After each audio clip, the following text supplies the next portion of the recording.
Olá, eu sou Carol Tequita, seja bem-vindo ao What a Code.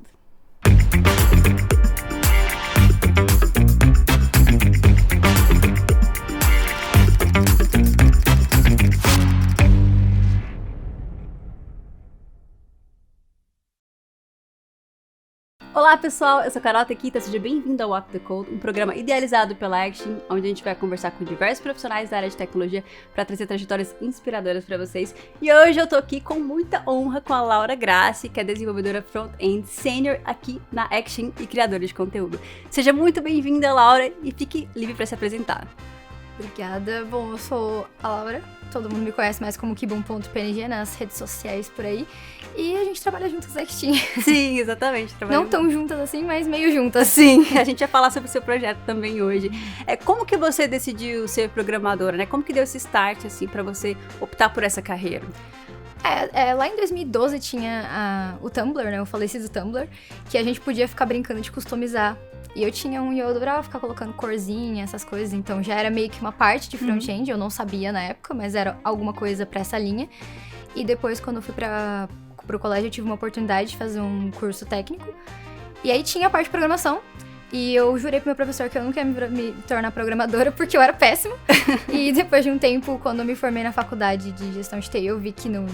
Eu ia ter que fazer pra alguma coisa, e aí eu acabei optando pra parte de programação mesmo. Aí eu comecei a estudar, porque gestão de TI não tem muito... Na verdade, não tem nada a ver com isso, né? Ajuda, mas não tem muito a ver. E aí eu comecei a estudar pra chegar nessa parte de programadora mesmo. De programadora, de fato, né? E muitas pessoas acham que programação é algo difícil, né? Você acha que qualquer pessoa pode ser programadora, né? Você acredita nisso? Foi difícil pra você? Eu tenho certeza que qualquer pessoa pode ser programadora, porque eu tive uma dificuldade imensa. O pessoal costuma falar assim, você faz algumas coisas, a pessoa, porque isso é talento. Eu tenho certeza que não é talento, porque tudo que eu vou aprender, eu sempre tenho que me esforçar mais do que algumas pessoas, por exemplo, que já tem um pouco mais de jeito com isso. Então, assim, eu virei programadora por muito esforço mesmo e por birra. Porque, assim, falar que eu era boa, não era, mas... Sim, deu certo. Então, se deu certo comigo, eu tenho quase certeza que dá certo com qualquer um. Que isso, né? Não, nossa, não. Eu fui quase reprovada em programação em todas as matérias que eu tive, quase. E mesmo assim, me tornei. Mas a gente tem aquela coisa de, tipo assim, quando a pessoa já tá num lugar legal, e falar que é fácil, meio que desmerece a trajetória dela, né? Porque, assim, realmente, assim, você suou bastante pra você conseguir chegar lá, pra aprender, não foi fácil. Quando eu comecei essa programação, através daqueles livros, que eu nem sei se a gente estuda mais... Gente, entreguei a idade agora, mas sabe aqueles livrão desse tamanho? E onde você via código que nem era indentado e pra você poder entender? Então, eu comecei a estudar através de livros. E eu lembro que eu lia uma página de livro 4, 5 vezes pra poder entender. Eu falava, gente, eu sou muito burra, mas um dia eu vou conseguir entender, sabe? Então eu acho que é muito essa questão da persistência mesmo. Eu concordo muito com o que você falou. Acho que não é essa questão, assim, de talento, assim, ou você nasceu predestinado pra ser um programador, sabe? Como se fosse que bom, vai ser programadora. Podia ser assim, né? Ia ser mais fácil. Podia ser assim, ia ser muito mais fácil. E uma coisa que acontece muito no começo é cometer erros. A gente tá no início da carreira, eu acho que também a gente fica muito ansioso, quer fazer as coisas logo e tal, a gente comete muitos erros. Quais foram os maiores erros que você cometeu na sua carreira? Assim que você pode falar assim pra gente. Olha, eu acho que quando eu tava no início, o pior erro que eu cometi foi exatamente isso que você citou, que é a gente tem tanta sede ao pote, a gente quer tanto se encontrar naquele lugar, que eu queria tanto me tornar programadora, ser front-end, que eu pulei etapas.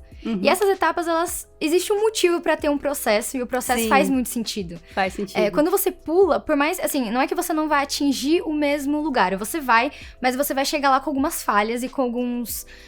faltam coisas pra você. E foi isso que aconteceu comigo. Então, eu foquei muito em algumas tecnologias e algumas coisas e pulei o básico. Então, quando eu precisei, eu não tinha e eu tive que voltar lá no começo.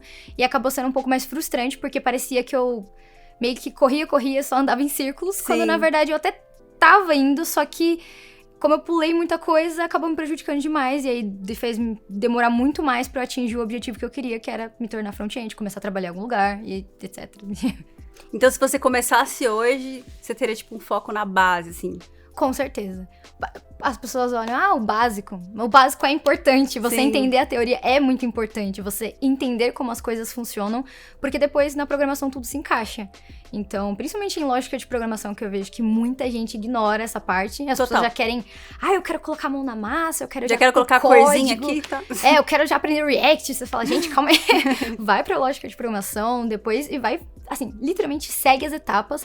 Pode parecer chato no começo, porque a gente sabe que às vezes quando você estuda, você já sabe uma coisa ou outra. Sim. E você fala, mas de novo, isso, já sei disso, vou pular. Não pulem, estudem, ajudem. Se você já sabe, aproveita pra relembrar, pra focar mais. Eu acho que eu faria isso, com certeza, porque... É importante você reforçar. Por mais que pareça assim, clichê, todo mundo fala, reforça a base. Mas, gente, é porque estamos aqui no mercado já faz muito tempo. Então, assim, sênior, trabalhando no mercado, a gente sabe o quanto é importante ter a base e o quanto isso te desbloqueia no final. Eu já vi depoimentos de pessoas que estudam por muito tempo e não conseguem sair do lugar. Quando ela vai ver, é porque a base tá travando. E por ela não ter a base, ela não consegue depois evoluir, né? Você falou sobre você ser front-end. Eu acho que também é um desafio escolher qual área você vai seguir. Porque a pessoa fala assim, eu quero ser programadora. Tá, mas você quer fazer o quê? Né? Nem todo mundo tem essa visão das possibilidades das áreas, né? Como foi pra você escolher front-end, né? E qual conselho você daria pra quem tá buscando ali um posicionamento de carreira? Olha, na verdade foi bem difícil, porque, como você mesmo citou, eu também não sabia das imensas possibilidades, né? Eu comecei trabalhando como back, sem saber que era back. Porque eu passei no estágio, assim, eu passei, estava trabalhando, fazendo as coisas, falava, eu sou programadora, é isso. Mas eu não sabia exatamente se eu era front, back, pra mim não existia essa divisão. Não tinha. E aí depois, como eu comecei a ter um pouco mais essa visão, eu vi que eu não tava me... achando muito bem ali na parte do back, porque eu gostava muito mais de uma parte visual que tinha nessa empresa, que eu não era responsável por fazer, mas eu quis colar do lado da pessoa que era, pra eu entender melhor como funcionava, e ela era front, e eu quis ver como era, entender como era o trabalho e ver se eu gostava, então eu comecei a pegar algumas coisas e começar a estudar pra ver se aquilo eu me identificaria muito mais que back, e foi exatamente isso que aconteceu. Então, assim, hoje em dia eu sei que tem muita mais facilidade de você entender e você conhecer as áreas, porque isso é falado muito mais do que era antigamente. Então, eu acho que, mesmo se você procurar, tem várias mentorias, até online de graça, que eles citam todas as possibilidades que você tem.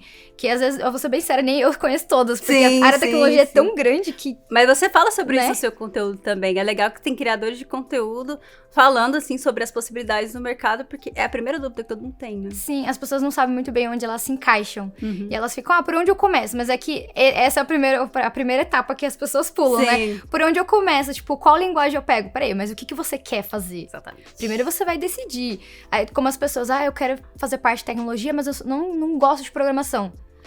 O leque de possibilidades que a gente sabe que tem é imenso, e só que as pessoas às vezes só se focam, tipo, TI é só programação. E é muito errado isso, porque a quantidade de vagas e possibilidades... São muitas. Nossa Senhora. Sim. Gente, ter tecnologia não é só programação. Tem muitas carreiras que você pode seguir no universo de tecnologia para aproveitar esse mercado que está aquecido de várias formas, né? Uma questão que sempre me falam também é a dificuldade do primeiro emprego, né?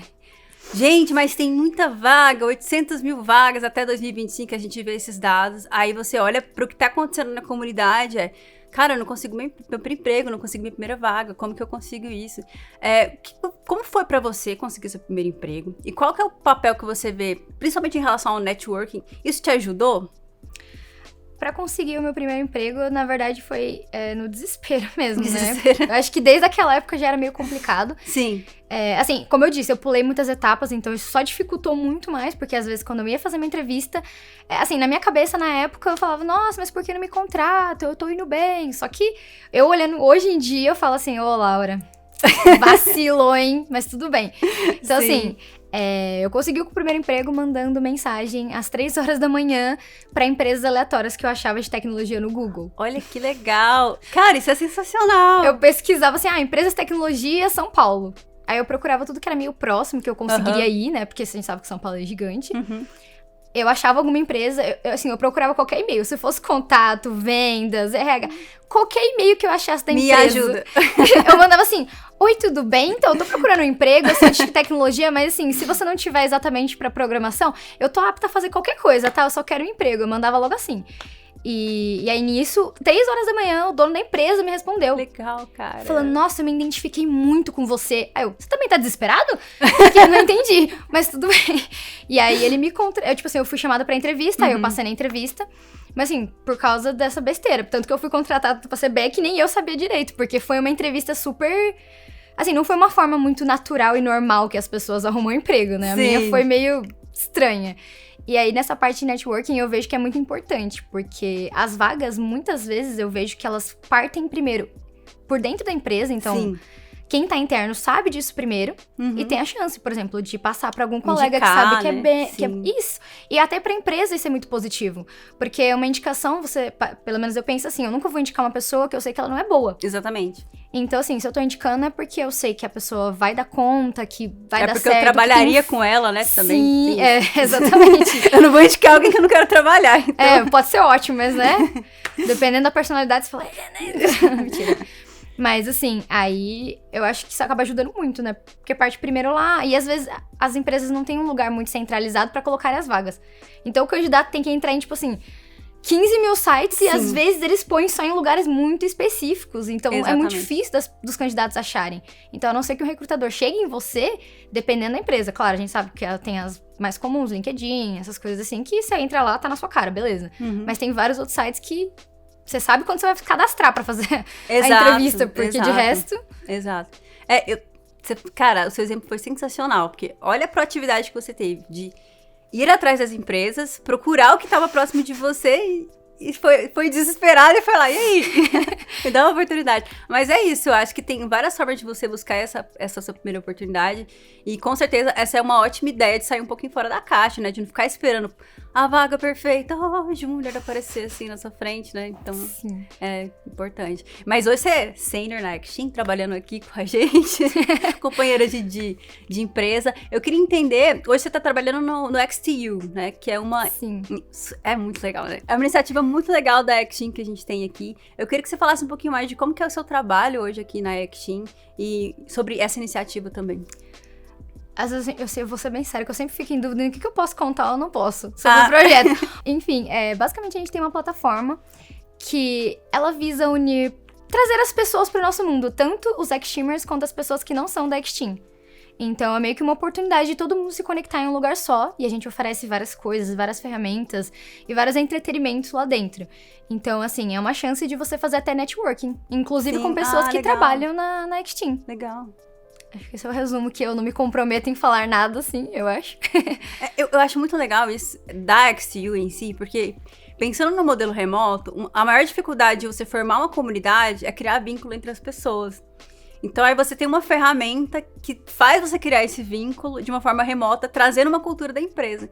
Eu até falei pra ela que realmente a ideia da plataforma é sensacional, assim. Então, acho que você deve ser muito... Você é muito feliz por trabalhar nesse projeto, porque, cara, é sensacional. Tipo, tem um pouco a ver com jogos e tal. Eu achei muito legal. E você, além de trabalhar na Actin, ela é tech lead. Ela tem 2 empregos. Ela é igual o Július. O Július. Você é igual o Július. Me explica como que você faz pra, além de seu outro emprego, criadora de conteúdo, e cria muito conteúdo, a gente sabe que dá trabalho, dá muito trabalho. Então, como que você faz pra gerenciar o seu tempo nesse sentido? E dar dica pras pessoas também, porque muitas pessoas que estão transição de carreira, elas têm que justamente gerenciar o seu tempo entre trabalho e estudo, né?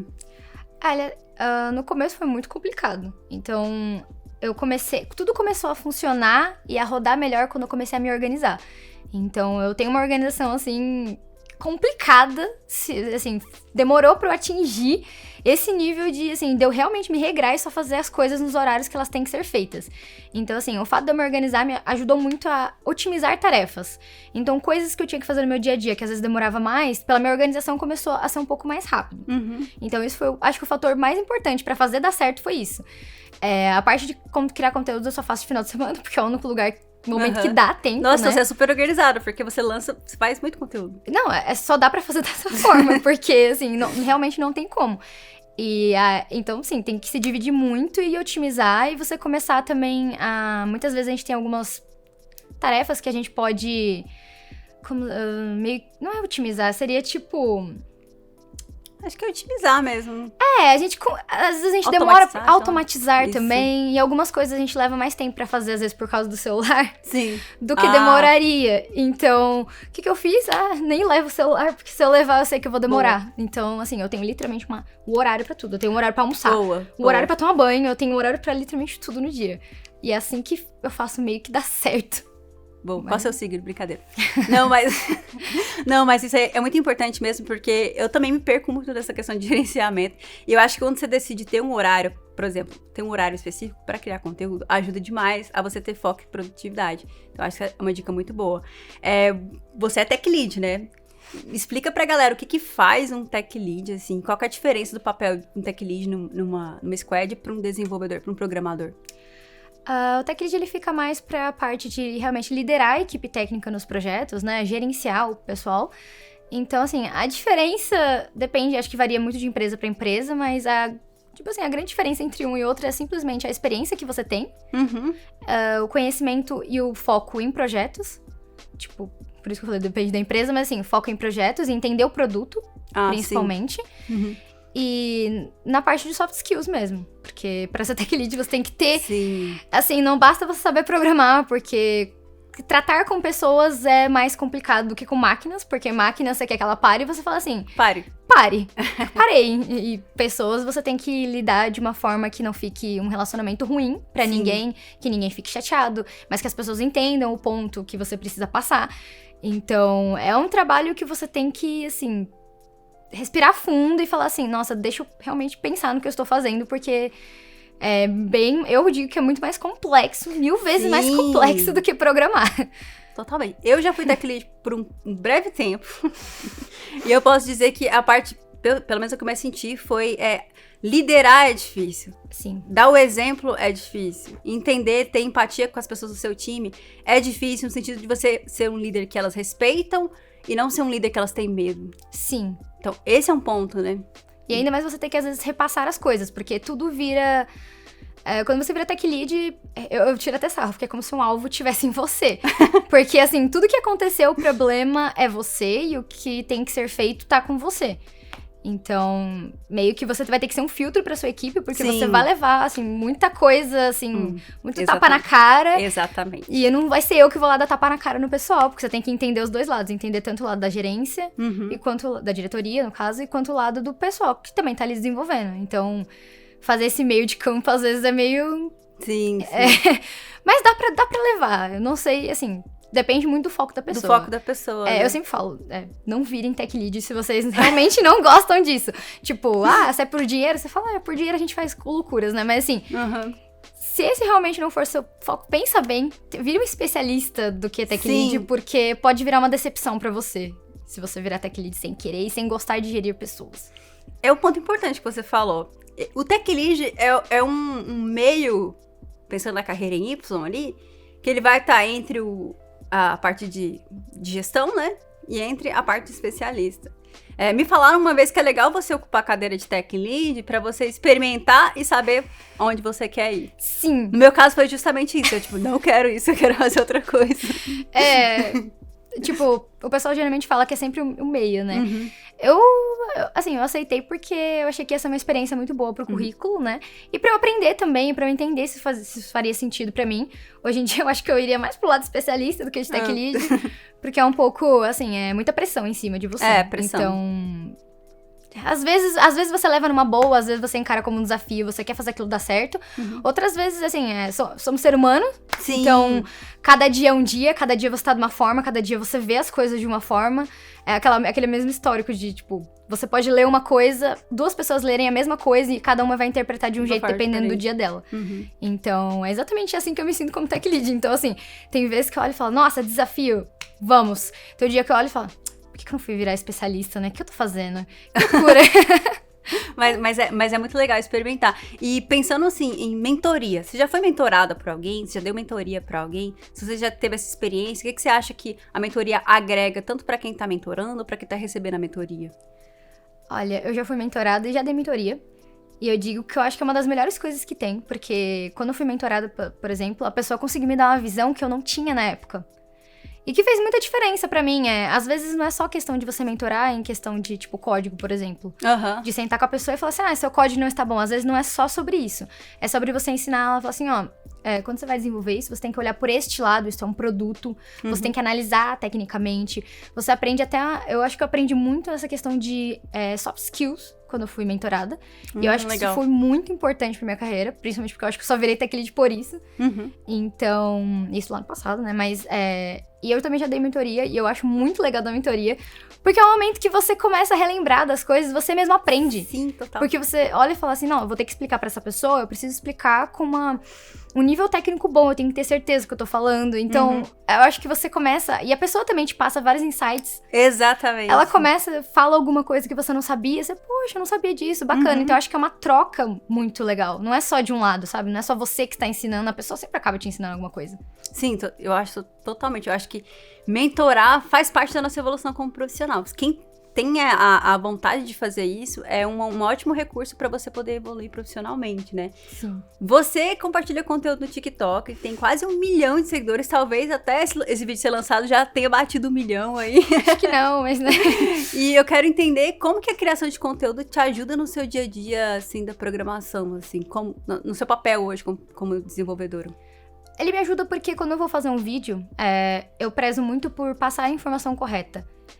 Porque eu não vou querer fazer um vídeo... Assim, é lógico, a gente pode errar, já aconteceu várias vezes, mas assim, eu tento pesquisar muito e estudar muito. Então, quando eu decido fazer um vídeo ensinando alguém sobre alguma coisa muito específica, principalmente de temas técnicos, mesmo quando não são técnicos também, mas assim, temas técnicos eu acho que eu presto mais atenção ainda, porque ele é mais crítico. Então, eu vou estudar. Então eu passo muito tempo estudando, às vezes eu estou estudando uma coisa, vejo outra coisa relacionada que eu não sabia, aprendo, não tinha nem nada a ver com o vídeo, mas eu aprendo aleatório, sim. E depois eu posso até implementar como desenvolvedora mesmo. Então é muito bacana, porque eu vou estudar pra ensinar as pessoas e eu mesma aprendo. Você aprende. Eu acho que é até um jeito ótimo pra você falar assim, não, tem que estudar. Faz Exatamente. Isso, comecem a fazer vídeos, vocês vão estudar todos os dias quando vocês forem fazer. É porque as pessoas não veem o lado da responsabilidade, né? Então, assim, você tá compartilhando uma coisa, você tem esse alcance tão grande assim, você tem cuidado pra poder trazer essas informações. E nesse cuidado, você acaba estudando bastante pra poder fazer a triagem dessas informações pra passar pras pessoas, né? Não só o cuidado, né? Mas também tem o hate, né? Que se você falar errado, nossa senhora, a internet não perdoa. Deus perdoa, a internet não. A internet não perdoa, exatamente. A gente falou de ser especialista, tech lead. Você tem alguma posição em relação a... O que você acha que é melhor, ser especialista ou generalista para o mercado de tecnologia? Eu acho que especialista. Na minha opinião, assim, é uma opinião muito forte, mas, assim, por experiências que eu já tive no passado, que geralmente as empresas, quando elas pedem uma coisa mais generalista dessa forma, geralmente elas não têm uma stack, uma posição muito bem estruturada, que elas pensam onde você deve estar lá dentro. Então, eu acho que quando elas abrem a vaga, elas querem que você ocupe muitos lugares. E eu prefiro trabalhar com foco em uma coisa só, porque eu acho que quando você faz só uma coisa, você faz muito bem feita. É aquilo, aprender... Não adianta nada você aprender um pouco de muito e muito de nada. Sim. Porque no fim você não sabe nada. Então eu iria muito mais pro lado de especialista de alguma coisa do que generalista. O mercado de tecnologia, ele é muito dinâmico.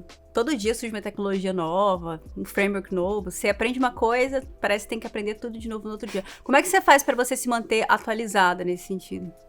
Não tem muito o que fazer, né? Tipo assim, quando você vê que surge alguma coisa, geralmente eu vou ver as documentações, eu vou entender o que tá acontecendo, eu vou em sites, às vezes eu compro livros, até o próprio TikTok, os vídeos. Então, assim, sempre tem alguém que te passa uma informação que você fala, nossa, eu não tava sabendo disso, deixa eu olhar, deixa eu pesquisar. Mas eu acho que não tem nem muito segredo, você tem que literalmente pegar, olhar e falar assim, lá vamos nós de novo, sentar e estudar. Mas eu acho que a partir do momento que a gente já sabe... Hoje em dia, eu pelo menos vejo que não surgem coisas assim, extremamente diferentes que a gente nunca viu. Então nada é muito mais tão novo assim. Tipo, lógico, muda muitas coisas, você vai ter que estudar do mesmo jeito. Sim. Mas pelo menos você já tem uma ideia de como funciona. Tipo, eu vejo pelo menos por frameworks, eu trabalho tanto com React quanto Vue. E eu vejo uma coisa no outro, isso aqui é a mesma coisa do React, isso aqui é a mesma coisa do Vue. Então às vezes eles são um pouco similares e isso acaba ajudando. Então as tecnologias novas eu vejo que também surgem com algumas... coisas meio parecidas, o que ajuda pra você pegar, porque você pode falar assim, é comparação, né? É horrível falar isso, mas você compara, não tem como, né? Mas a gente falou também antes sobre base, né? quando você tem a base, conhece os paradigmas, etc., é muito mais fácil você aprender coisas novas, entende? Você acaba fazendo essa comparação com o que você já sabe mesmo. Poxa, eu faço isso dessa forma, como que eu faria com essa nova ferramenta, com esse novo framework? Então, acho que isso acaba ajudando também, né? E você, pensando em ferramentas novas que estão surgindo, ChatGPT ali, realmente, é o assunto do momento, inteligência artificial. E aí, Kibum, você acha que a gente vai ser substituído pelas inteligências artificiais? Olha, não. Assim, eu acho que a ferramenta vai vir pra auxiliar a gente de muitas formas. Por exemplo, pra desenvolver coisas mais rápido, otimizar realmente o nosso tempo, porque tem muitas coisas que a gente tem que ficar desenvolvendo na mão e é muito básico, que ela pode fazer isso. Ajudar na solução de problema, porque ela traz, assim, uma facilidade. A gente vê que o ChatGPT, ele oferece soluções de bugs e problemas com muito mais facilidade do que você precisa pesquisar no Google. Porque quando você pesquisa, aparecem 1000 outras pessoas com outros 1000 problemas, que na verdade às vezes nem tinha a ver com o seu. Sim. Eu vejo que o ChatGPT, ele é um pouco mais preciso em relação a isso, o que é ótimo. Mas eu acho que ele sempre vai ajudar a gente, mas nunca substituir. Até porque o pessoal, a gente tira sarro de usuário e cliente, né? Mas quero ver o pessoal pedir do mesmo jeito que a gente pede. Porque você tem que saber pedir pro ChatGPT também. Exatamente. Você não pode chegar e falar assim, cria um Facebook pra mim. Não vai rolar. Tipo, pode ser que algum dia role, eu acho que... Não, eu acho que teve um cara que tentou fazer ele recriar o site da Netflix. Aí ele travou no meio, porque realmente... Você tem que saber especificar exatamente. E não é fácil, porque... O fato de você saber especificar é que você sabe exatamente o que deve ser feito. Então, saber exatamente o que deve ser feito, então você já sabe fazer, cara. Você tá só otimizando o seu trabalho, ao invés de codar, você tá pedindo pra Então, mas que seja, a gente pode mudar até o jeito que a gente trabalha, mas eu acho que vai continuar existindo, porque... Exatamente. Porque, a não ser que todos os chefes aí por aí virem também programadores. Mas então eles vão virar programadores pra saber fazer isso. Ou seja... Né? Ou seja, não desista da programação por conta do ChatGPT, gente. Tem muita oportunidade no mercado, com certeza. Qual você considera que foi o seu maior desafio de carreira? E como você superou isso? Eu acho que é esse momento de ter 2 empregos, né? É difícil. Ah, é mesmo, né? Não, é bem complicado, assim. Você gerenciar tudo. No começo, nossa, eu dei muita surtada. Foi bem difícil. E aí eu pensava, não, vou desistir, vou ficar só com um, não dá, é loucura. Falei, vou parar de produzir conteúdo, vou parar. Eu parei de fazer algumas coisas que eu fazia antes, claro. Antes eu fazia live, por exemplo, todos os dias. Agora não tem como. Todos os dias? Eu fazia todos os dias. Meu Deus. Agora, como é que você faz live? Não tem como. Então... Foi um momento, assim, de desistências, mas foram trocas, né? Então, eu troquei algumas coisas que eu fazia por outras. E comecei a, por exemplo, fazer essa parte. E, assim, eu acho que eu tô lidando bem. Mas, assim, não falar que é fácil, não é. Não recomendo, não tenho 2 empregos. Tipo assim, só se... É que, assim, eu falo que eu tenho 2 porque eu tô num momento de vida que eu vejo que, pra mim, isso é importante pra eu atingir os objetivos que eu quero. Então... Por isso que eu continuo e também porque eu tenho esse gás pra dar agora. Sim. Não é uma coisa que eu olho hoje em dia e falo assim, nossa, tô sobrecarregada, burnout, nem nada parecido. Então, por isso que eu continuo, mas se eu achasse que fosse afetar, eu provavelmente pararia. Que era o que aconteceu no começo, que eu achei que ia, mas deu certo. Você vai meio que se adaptando, né? Isso aí é importante. E você tá hoje na Action. Qual que é a maior diferença de trabalhar numa empresa internacional, com um time internacional que você tá vivenciando nessa experiência? Olha, eu acho que a profissionalização é muito diferente e a independência que você tem nos projetos. Eu não sei dizer se você também sente isso, porque a gente trabalha em projetos muito diferentes, né? Mas eu vejo principalmente porque o pessoal é extremamente muito profissional. Eles muito... E também porque a cobrança é diferente. Se você chega pra alguém... Geralmente você fala assim, vamos pensar em tarefas. Essa tarefa vai ser entregue, assim, até a data que está estipulada aqui no prazo. Beleza. Ninguém vai ficar todos os dias indo pra você. A tarefa tá pronta? Já fez a tarefa? Sim, exatamente. Como é que tá a tarefa? Não, se você estipulou que era na data X, eles só vão vir falar com você se dia X não estiver entregue. É isso. Então, assim, esse microgerenciamento não acontece. Então, você tem uma liberdade muito grande, uma independência pra você desenvolver como você quiser. Então, às vezes eu posso trocar tarefas, que eu quero fazer uma antes, mas eu sei que eu vou cumprir esse prazo, então isso é muito gostoso pra trabalhar. Sim, nossa, total, eu senti uma diferença muito grande nesse sentido, sabe? De não ter microgerenciamento. Até no começo foi meio estranho, tipo assim, e aí? Sim. Estou solta? Mas puxa a responsabilidade da sua própria gestão de tempo. E eu acho que é por isso que todo mundo que trabalha nos projetos da Action são pessoas extremamente proativas e responsáveis. E eles são muito criteriosos na escolha dessas pessoas que estão trabalhando. Então, você tem a oportunidade de trabalhar com pessoas incríveis do mundo inteiro. Realmente, fiz a propaganda aqui, gente. É muito bom trabalhar aqui.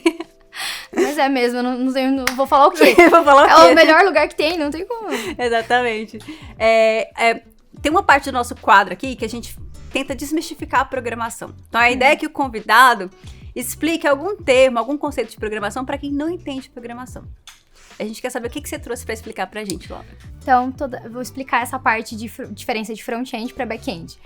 Então, trazendo para o mundo atual, seria como se a gente fosse pensar numa joalheria, vamos supor.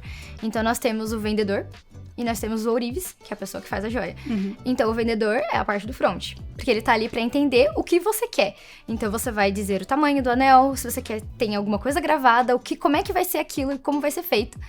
E aí você manda pro ourives, que seria o back-end, então seria a nossa request.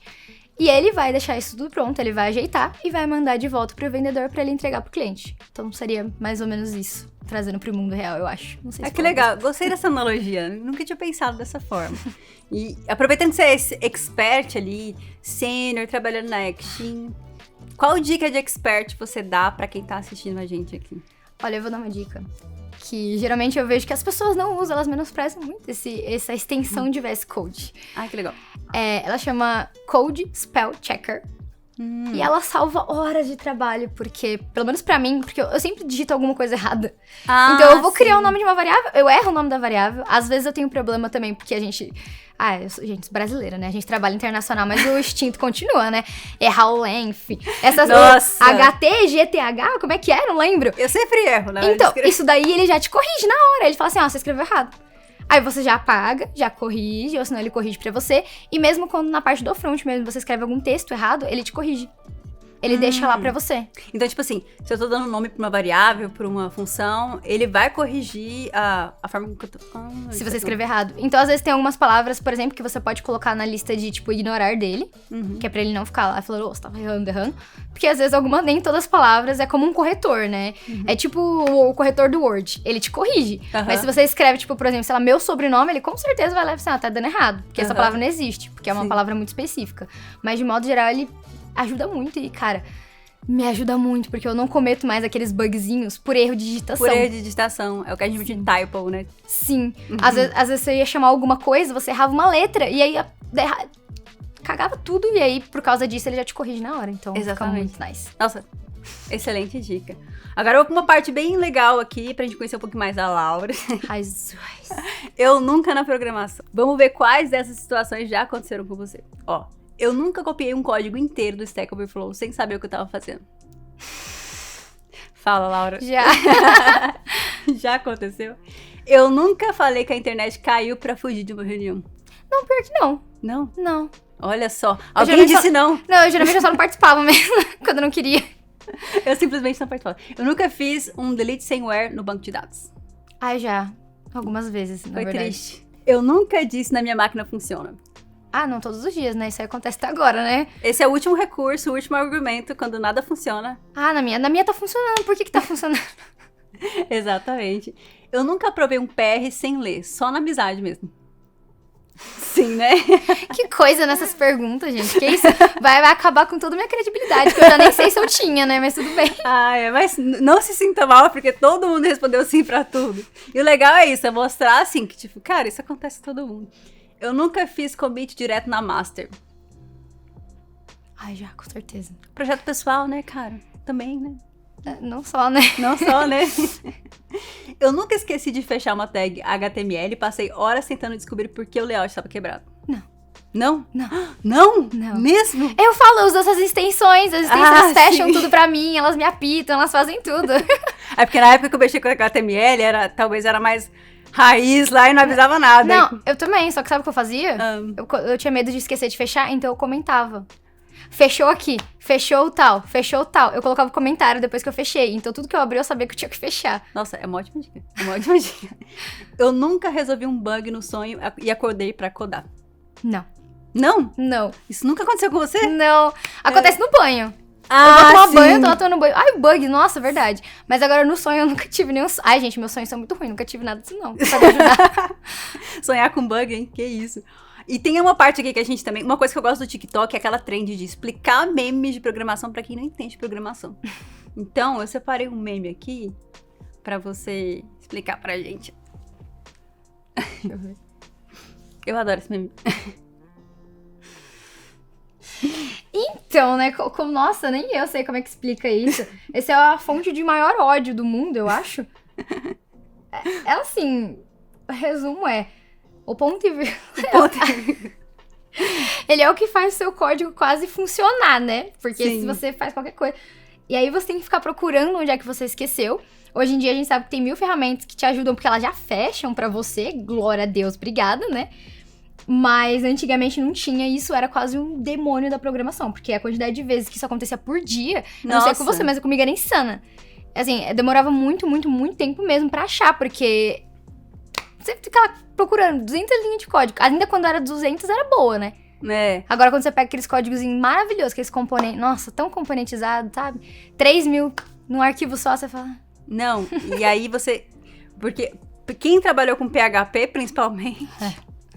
Que é tipo assim, você escreve 300 linhas de código, aí porque você esqueceu um ponto e vírgula, não funciona, aí você não funciona. Sim. Até você achar o bendito do lugar. Mas que nem você falou, hoje a gente tem ferramentas pra isso. Hoje em dia, né? E fora que também, eu digo uma coisa, eles eram muito safados, porque não dava o erro certo. Ele não falava assim, tá falava faltando até a linha errada, né? Ele falava a linha errada e falava o erro errado. Pelo menos não sei com você acontecia isso, mas comigo direto. Sim. Ele falava um erro assim, completamente nada a ver. E falava, tipo, a linha 235. Você fala, só tem 200, o que aconteceu aqui? Exatamente. Entendi. Esse também é outro meme que tem aí. Que é você tentar entender aonde que tá o erro da aplicação.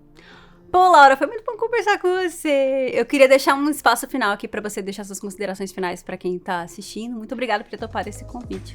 Obrigada a você por ter me convidado. Muito divertido. Minhas considerações finais não pulem etapas. Etapas são importantes, elas existem por um motivo. E confiem no processo. O processo é longo, mas ele vale a pena no final. E as máquinas não vão substituir a gente, as inteligências artificiais não vão substituir a gente. Esse é o mesmo meme que o pessoal falava no passado, que as máquinas iam se rebelar contra a gente e ia chegar matando todo mundo. Exatamente. É a mesma coisa que tá acontecendo agora, gente, só que a gente tá vivendo esse momento. A gente só escutava falar, porque a gente era pequeno, ou sei lá, mas a gente tá vivendo esse presente momento. Então, não desistam, estudem e, assim, estudem de verdade. Não se baseiem só o que vocês... Assim, eu sei que cursos são ótimos, faculdade é ótima, mas ela não vai ser suficiente, vocês precisam botar em prática. Então, coloquem em prática, se vocês colocarem em prática, vocês vão ter capacidade de fazer qualquer coisa e criar qualquer tipo de projeto. E eu acho que é isso. Dica sensacional. E aonde o pessoal pode encontrar o seu trabalho nas redes sociais? Eu sou a kibum.png em todas as redes sociais, eu acho. Todas as possíveis.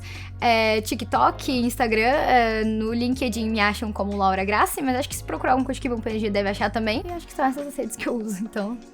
E acompanha o conteúdo dela, que é sensacional. Tem muita dica pra quem tá começando. Foi sensacional conhecer essa trajetória, Laura. Espero que vocês tenham gostado de mais esse episódio do What the Code e até o próximo.